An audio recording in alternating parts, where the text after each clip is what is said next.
Hi, I'm Sian. I've been part of the Young Mums since February this year. I have four daughters. I don't really have a specific time that I can talk about for generosity because there is always generosity in our room. But I do have an example. This last couple of weeks, I have been going through quite a lot of personal stuff, and the team in Young Mums has just been incredible. Carissa has offered to take me into her home with my kids so I can have a break.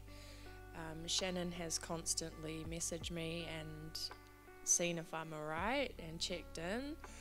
And Rob is just constantly there to offer support in every single way. I don't think I could get through the tough times that I have without the support and love and generosity of my team and my support network in Young Mums. And I just love them. I'm so grateful for everything that they do for me. Thanks. Hi, I'm Margarita. I have a son who's nearly 2, and I have a daughter named Fallon who's 7 months old next week. Young Mums for me is just a place full of love. There's so much love, kindness, caring, too much to put into this video, but one type of generosity for me was when I moved into my new place. Rob went and got me a couch, and like a week later it broke, and I was like, Rob, I need another couch. So off he went and got me another couch, and I've kept it and it's all good, still working. But just the amount of things he does for me and what Carissa does, she's always there. The girl's always there for support if you're going through a hard time. They also want to help the people close to you as well as you. So that's really generous and kind of them as well, that they look out for all of you as yourself as one. But yeah, it's a really good. Yeah. Well, my name's Lulu. I have a son who's almost 2, and I have been at Young Mums since August. Young Mums has helped me so much. When I first came into Young Mums, I was in an abusive, toxic relationship, and I was trying to get out, but I had nowhere to go. And I have no family or friends up here, so didn't have that proper support. And Grace Gate helped me, and one of the other young mums, La, she actually said, well, hey, we have a spare room here at our supported living house, and you're more than welcome to come and stay. And so Carissa and La talked with Glennie, and they got that sorted for me. And since then, I've been able to breathe. I've been able to just live life how I want to live life. And I don't get put down for being myself or for trying to come out of my shell and grow. And yeah, it's just been so nice. Like, my son has got a new friend now at the house that we live at, and it's so nice to see him grow and share his love with all these other people, and all these other people love my son and put their time and effort into him. Whoa. Grace Gate is such a beautiful place, like even down at the kindy, and how everyone is just so nice wherever you go here. You never see anyone down. Whenever I come to course and I'm feeling down, half an hour into course and everyone's laughing and sharing their funny things, and it just lifts your vibe up and you don't want to leave almost. Like I feel like this is a family. Like, you guys aren't just an organisation, you're a family. Like, I've never had that. Not even like in school or, going anywhere else. It's just nice to have that. But yeah. I think a lot of us, when we first came to course, we were stuck at home with our kids, maybe had like that 1 or 2 close friends. We were like social anxiety, we didn't know who we were because of all the problems we had on, and we thought that we were all alone. But the fact, in the 3 months, I know I've been there, I've gone through the ringer, life's changed, I've become the person I used to be. I feel like people actually like me. You know, like, why are people friends with me? I don't know why, but yeah, it just lifts you as a person in your soul to be better, to be free, like you said, and there's no judgment. And that's the best thing, is that you could cry if you want to cry. If you get a little bit angry, you go a little bit angry, but they don't judge you on how you are, how you feel, what situation you're in, and they'll just accept you for who you are. Yeah. And it's like, yeah, like Lulu said, home. Home's home. It is home, and it's a family, and it's the best family that I think I've ever had.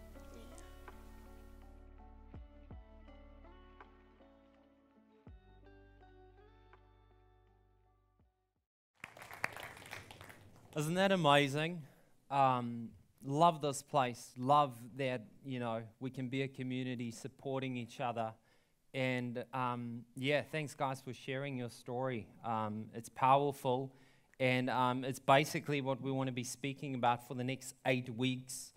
We're going to be speaking about, hey, the best way to live life. And if you're here for the first time, basically we're a family of friends trying to navigate through life. Trying to figure out, you know, what's the purpose of life? How can I actually live the best way?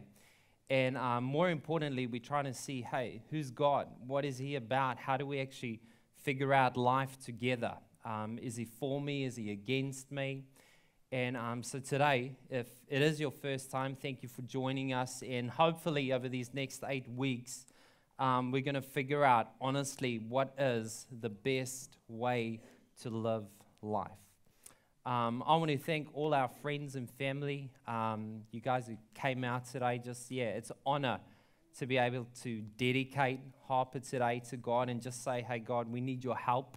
And also to have a community like this who's so supportive. So thanks for coming out today and just being a part of our family.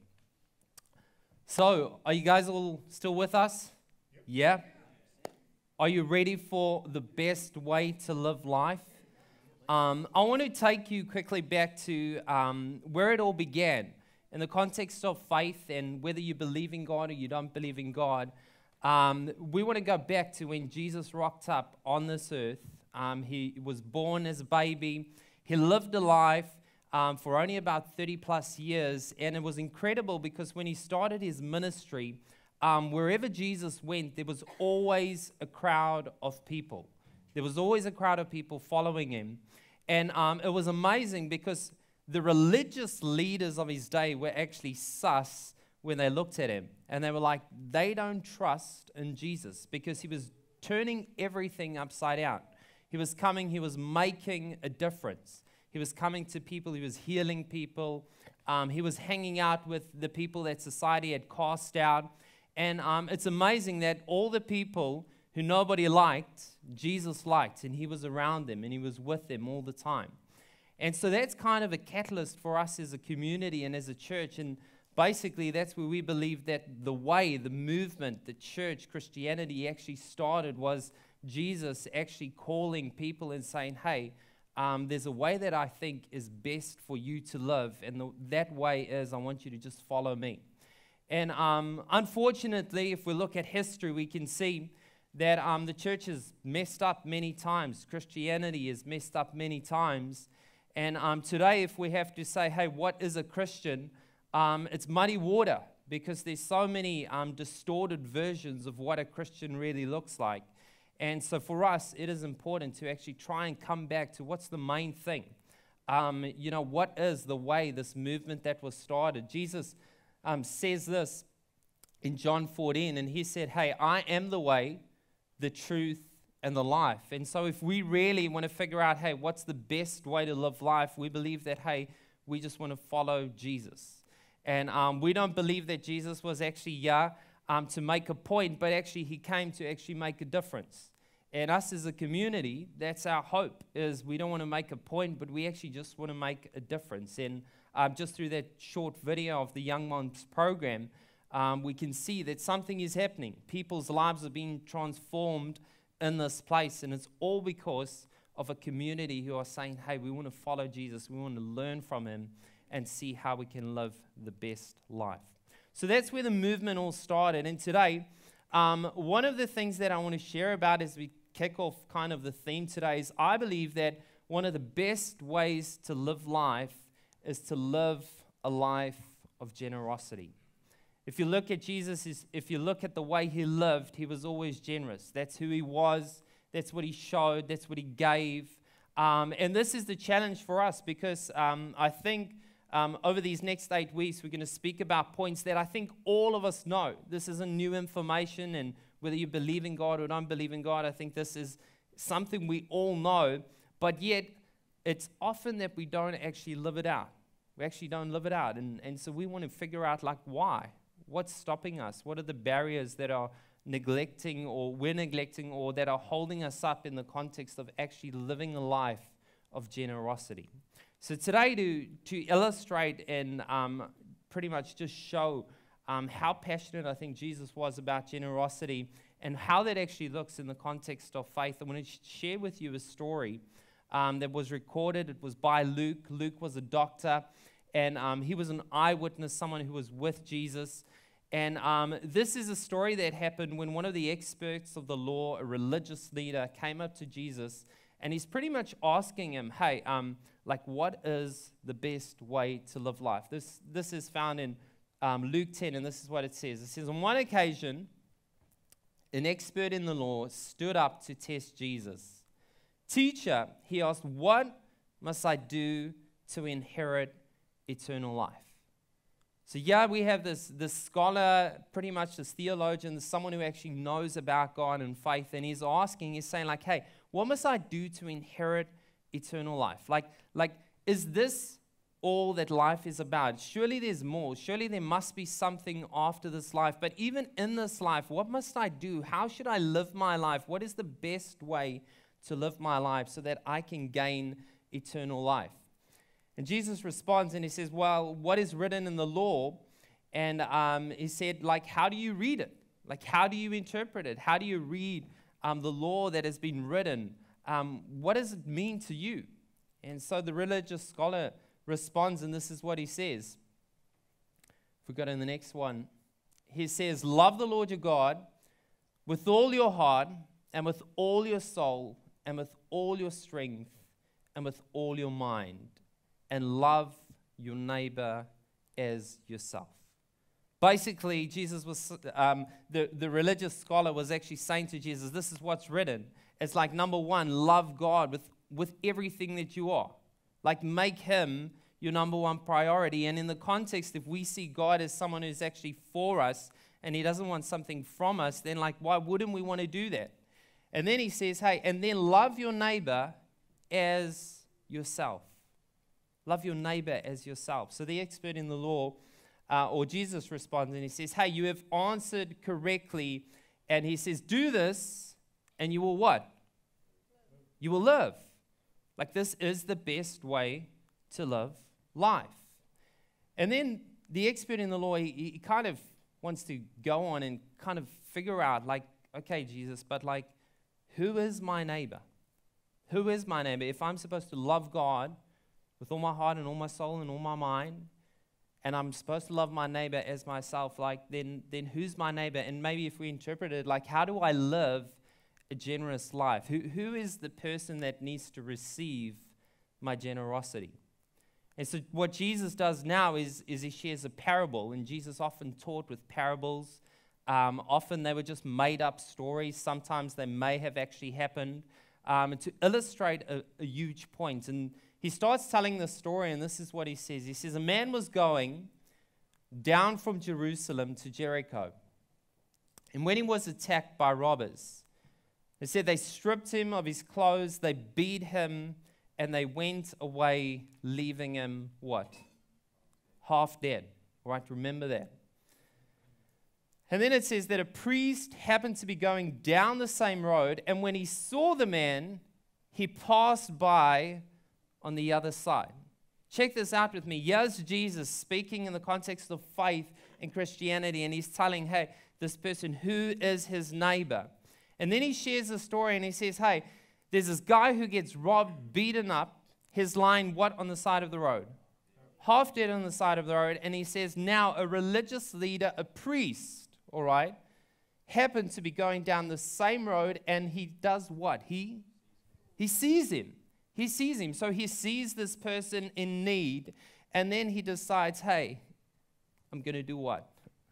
I'm going to pass by on the other side. Wouldn't you think like this is like what people of faith or Christians should be doing? This is what a priest should be doing, like is looking and seeing where's a need, and he should be moving towards that person to help, right? And Jesus illustrates the story and shares that, hey, the priest actually saw him, but he passes by on the other side. And then he goes on and he says, so too, a Levite, when he came to the place and he saw him, he passed by on the other side. And a Levite would have been also someone who would have worked in the context of faith and in a church, in the temple. And he says, hey, another religious person, all right, sees the person in need, someone who's been robbed and, beaten up. He sees him, and again, he passes by on the other side. Why would these people pass this guy on the other side? I try to ask myself this question, like, why is it that we neglect to actually live a generous life? What is holding us back at times to actually be generous towards others?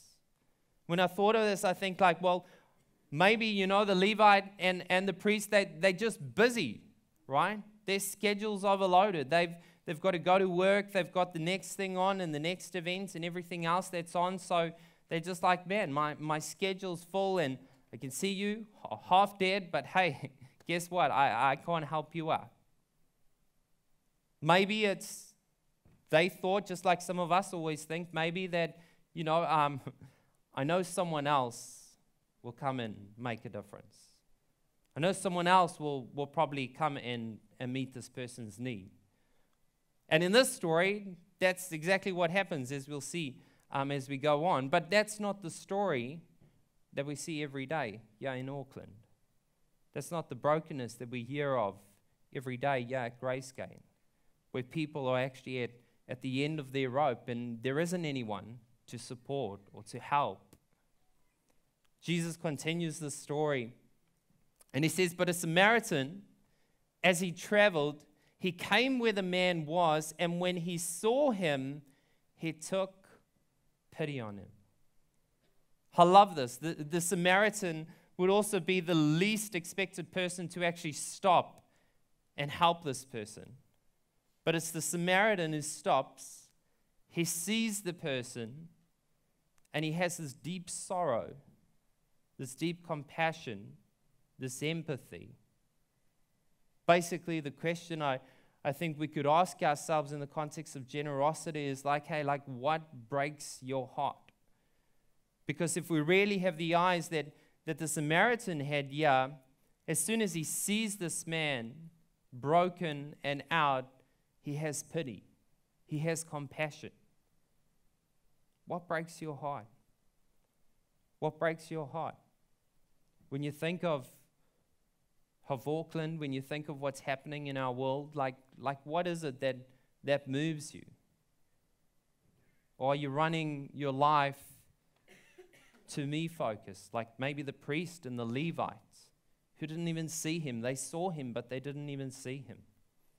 I mean, yesterday I was so encouraged as I was, going through Instagram, and I was watching some of Mike King's videos, and like to see like his initiative of Gumboot Friday, and to see his like brokenness for the youth and the young people of New Zealand, and to actually action it. Like that's incredible. Like what breaks your heart? Because I can tell you today that there's a lot of brokenness. There's a lot of need, and that's why Jesus actually shares like, hey, the best way to live life is to live a life of generosity, to be generous.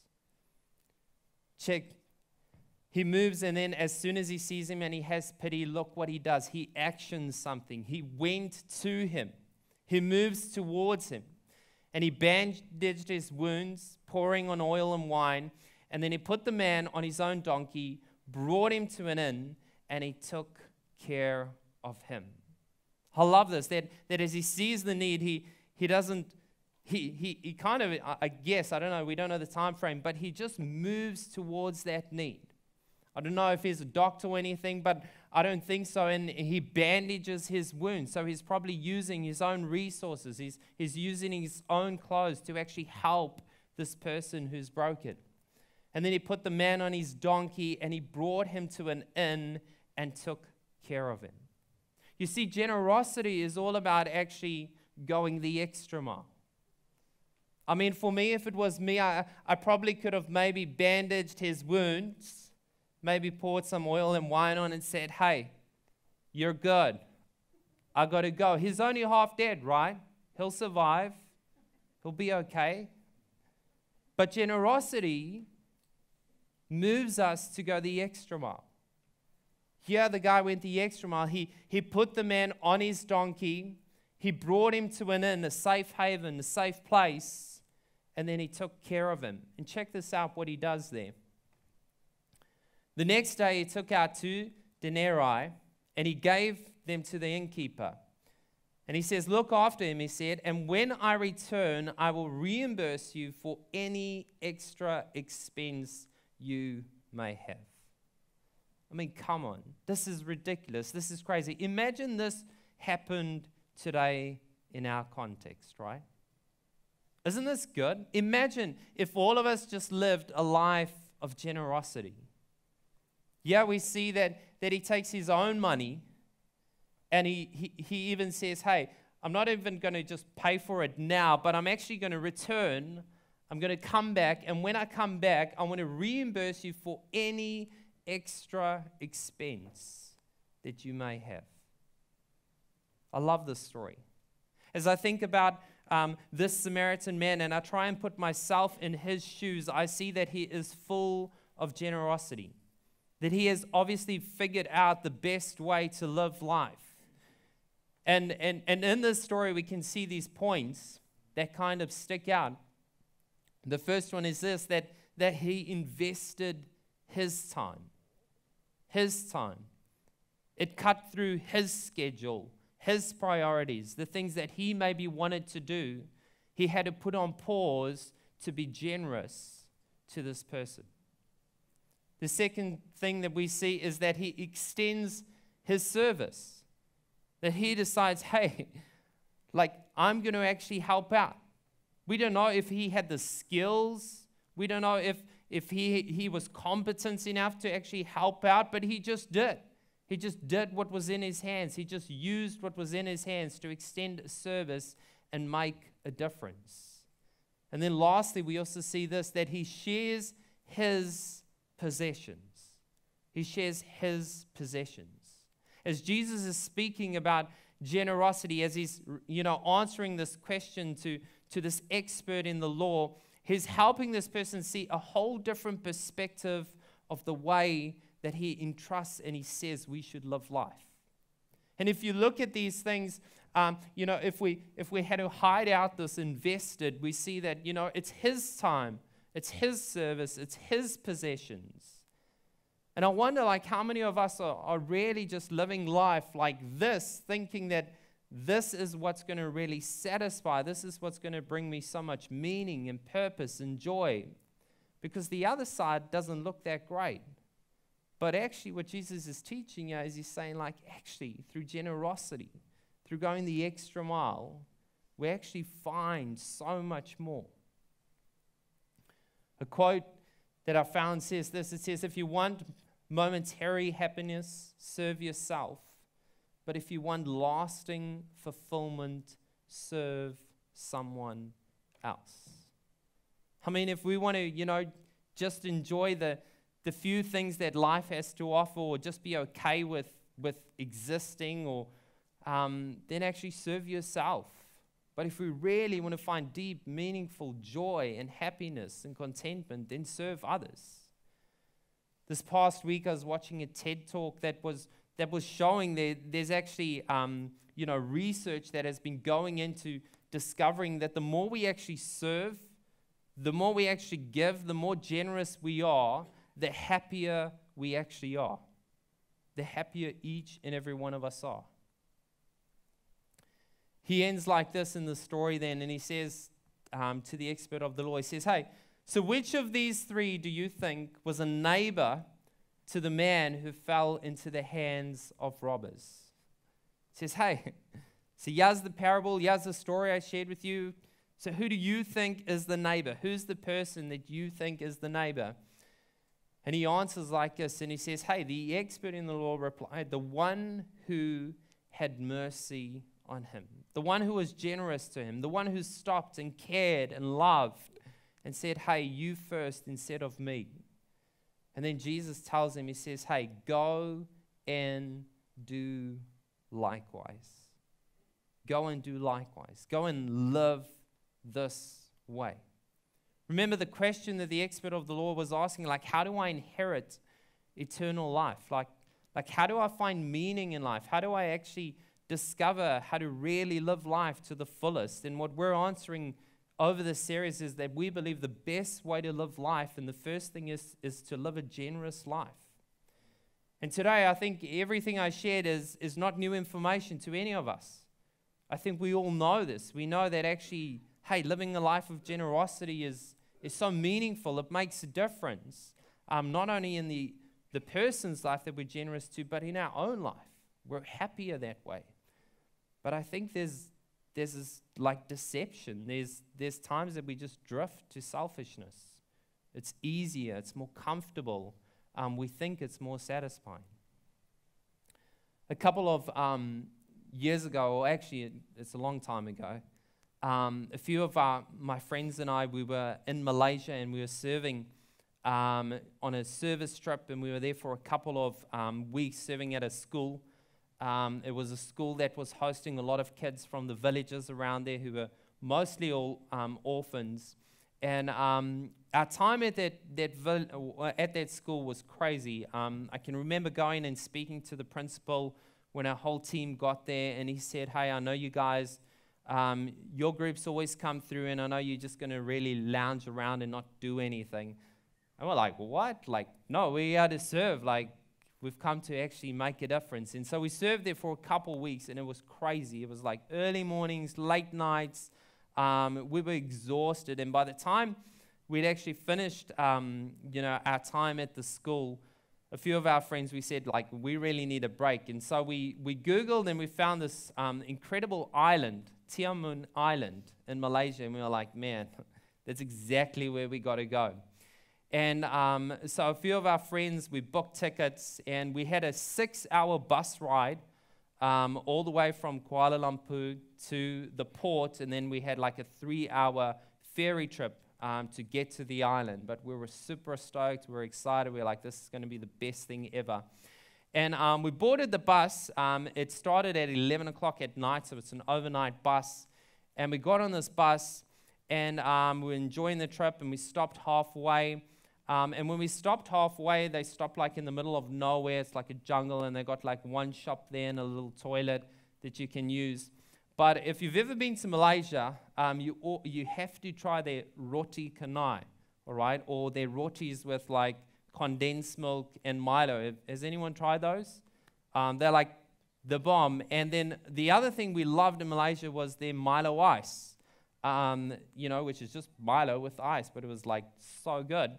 And so all of us, we had this Milo ice, and we got back on the bus, and I can remember this so clearly because I had a small iPod back then, and I was watching Prison Break on this small little screen, and my friend who was sitting next to me, she turned to me and she said, hey, Wes, I got to go. And I was like, what do you mean? She's like, I got to go. And I looked back down the passageway of the bus, and I realized like there's no toilet on the bus. So I just said, hey, you probably just got to take some time out, and can you just wait a while? And she's like, okay, I'll try hold it. And a few minutes later, she turned to me and she said, Wes, like, I got to go. I'm like, well, what do you want me to do? Like, tell the bus driver to stop? And she's like, yes, like I really got to go. And you know, when you got to go, you got to go. And so I went to the bus driver and I said, hey, my friend really needs to go. Can you please pull over? And he was like, no, we're not doing that. And I was like, look, if you don't stop, she's going to do it on the bus. So you have got to pull over. And eventually he stopped. He was furious. He was fuming. He said, hurry up. And so we got off. And I'll never forget this. We got off and kind of like I had to cover because everyone was staring out the window, about 70 faces just staring at us. And it was in the middle of the bush there. And she does her business, and we almost walking towards the bus. And then all of a sudden, I realize that I got to go. And so I say, hey, hang on, can I have your wet wipes? And so I hide in the bush. I'm not making this up. This is what happened. I say, hey, can I use your wet wipes? I go into the bush, and I got to go. And there's like still all those faces staring at us out the bus. And there's no other option, so it's there. And I'm not speaking about number one. This is number two, all right? It's there. And anyway, we think this is all good. And, we're about to board the bus, and a few of my friends run off the bus, and they're like, we got to go. And so they all go. And anyway, we get back on the bus. The bus driver is fuming. He's not happy at all. And we start driving. Unfortunately, we still got another 3 hours to go. And it is the most torturous ride we've ever had. We're sweating, and eventually we try and convince the bus driver to pull over again, and he won't. So we're just holding it in like you can't believe. And eventually we arrive at the port. And when we arrived at the port, guess what? There's one toilet. And all of us friends run off there, and we're just on that toilet the whole time. And I'll never forget this because it was the Champions League final. Manchester was playing Chelsea, and at the pit stop when we stopped, the game just started, and then it was actually the penalties. And so we're trying to watch the game and go to the toilet at the same time. It was so conflicting. But when you got to go, you got to go. Now, I wish the story ended there, but we had the ferry ride, which was another 3 hours away. And I don't know if you, have ever been on a boat, but if you're on a boat and you're feeling sick, that is like the worst combo ever. And so we get on this ferry, and the first thing I do is check if there's a bathroom, and I can't find a bathroom on this ferry. And I'm stressing, and I eventually put on this meditation music. I'm just looking at the horizon the whole time, not speaking to anyone, trying to focus the whole time. And eventually my friend comes up to me and she's like, are you okay? I'm like, no, I still got to go. And she's like, but there's a toilet just around at the back. And I was like, what? I didn't even know that. So I went, and that was good. The next couple days, we arrive on the island, and we're just, we're out. We're wasted. It's the worst island experience we've ever had. And but you guys know when you got to go, you got to go. You can't keep it in, right? It's just it flows. And I had to illustrate this story because basically what I want to share with you is that I wish that we could live our lives with this sense of urgency, that there is nothing that will stop us when we see a need. That it will just it's a weird illustration, but it will just be like diarrhea. It will just go out, right? And I think that's what Jesus is saying when he's saying, hey, go and do likewise. Because we know this. We know this information. We know all about generosity. Jesus shares it like this. He says this. He says, hey, it is more blessed to give than to receive. And we know this. We know this. We've experienced this. We've been on the recipient end of someone being generous to us, but we've also been on the end when we've been generous to others, and it just lights us up. There's something so much more meaningful about making a difference in someone else's life. King Solomon shares it like this. He says, hey, give freely and become more wealthy. He says, be stingy and lose everything. It just doesn't make sense in our culture, right? Like what? Give freely and become more wealthy? Yes. More and meaningful. And then he shares it like this. He says, the generous will prosper. Those who refresh others will themselves be refreshed. You know, the more we can actually refresh others, the more refreshing it is for us. In this Young Moms video, I actually saw some of the edits. And I loved what you guys shared at the end, because you guys actually shared, like, you guys are so inspired by the generosity that you've received that you are trying to live out a more generous life. And isn't that the amazing thing of receiving generosity, experiencing that? And I guess that's why Jesus teaches on this topic, and he says, hey, the best way to live life is others first, is to serve. And it costs us. It's not comfortable. It's easier to be like the priest or the Levite and walk past. But if you want to experience joy, if you want to experience contentment and meaning, then why not do something like that? And this is just in this story, it's just spontaneous generosity, really. He sees a need and he acts on it and he moves straight away.